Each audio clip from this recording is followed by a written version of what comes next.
quiero decir que aunque hablamos diferente, nuestros colores son un poquito diferentes, pero somos iguales. Así que os invitamos hoy a estas jornadas, a esta jaima, para recordar un poco cómo ha habido una vida tan sencilla, pero llena de amor, llena de hermandad, llena de amistades. Celebramos esta oportunidad de estar con vosotros y participar en este congreso que desde hoy comienza en Valencia. Muchas gracias. Desde el Centro UNESCO de Valencia estamos dispuestos a continuar colaborando con el Centro de Valencia.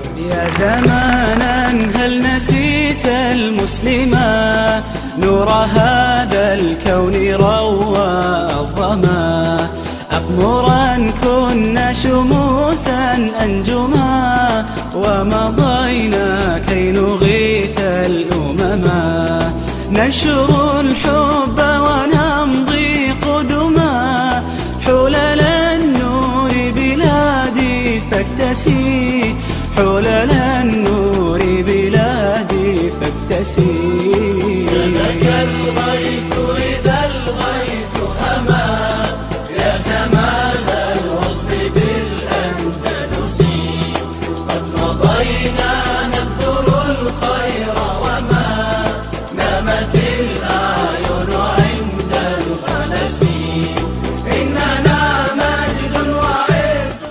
Pues bueno, creo que hoy es una oportunidad magnífica porque aquí en el claustro de la universidad y junto a Luis Vives inauguramos las jaimas interculturales. La interculturalidad es la política más importante del siglo XXI para conseguir que nuestro mundo sea un mundo en paz, de convivencia y de bienestar para todas las poblaciones. Allahu Akbar, Allahu Akbar.